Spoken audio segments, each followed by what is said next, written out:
Thank you for joining us on the newsroom this afternoon. I am Abisola Adebayo.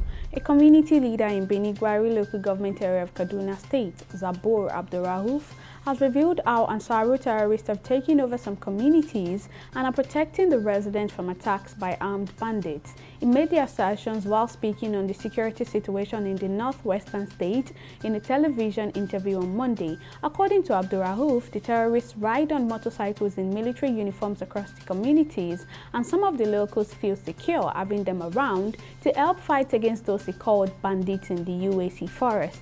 When asked if the people are okay with the arrangements, he said the locals who are being indoctrinated are forced to choose between the two evils of the terrorists and bandits, but they rather pick the terrorists who seem more friendly.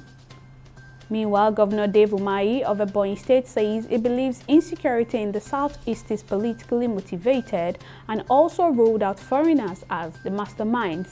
The governor's comment came on the heels of rising insecurity in the region, with an Anambra lawmaker, Okechukwu Okoye, being one of the latest casualties. Speaking during a television interview, Umahi explained that the spate of insecurity could have been worse in the country and the southeast especially, if not for President Muhammadu Buhari's diplomatic measures. The governor also linked the security challenges to comments by politicians as he urged them to be mindful of what they say.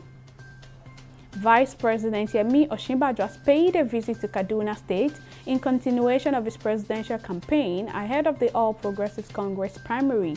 Osinbajo arrived in the state on Sunday night, where he met with the APC ad hoc delegates behind closed doors at the Murtala Mohammed Square. He was accompanied by Governor Nasir El-Rufai and the Director General of the campaign organization, Senator Kabiru Gaya, among other top government officials. Speaking to journalists after the meeting, Osinbajo expressed satisfaction with the outcome of his discussion with the Kaduna APC delegates. The Vice President added that the delegates were impressed by his presentation in the areas of security, economy, and healthcare service delivery if he is elected as the next president of the country.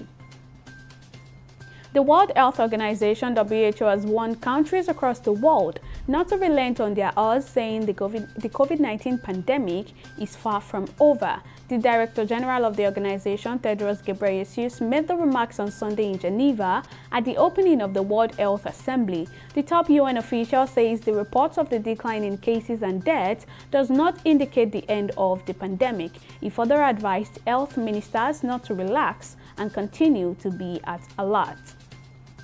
President of the African Development Bank, Akinwumi Adesina, has announced that the bank is set to support women-led businesses with $500 million in 2022. The AFDB president said this on his Twitter handle on Sunday to commemorate the bank's annual meetings for 2022. Adesina said AFDB would also support Africa's adaptation to climate change conditions through the help of the Global Center on Adaptation and Ban Ki-moon, former Secretary General of the United Nations. Adesina further appraised the bank for its achievements, adding that the bank has consistently maintained its AAA credit ratings by all major global credit rating agencies.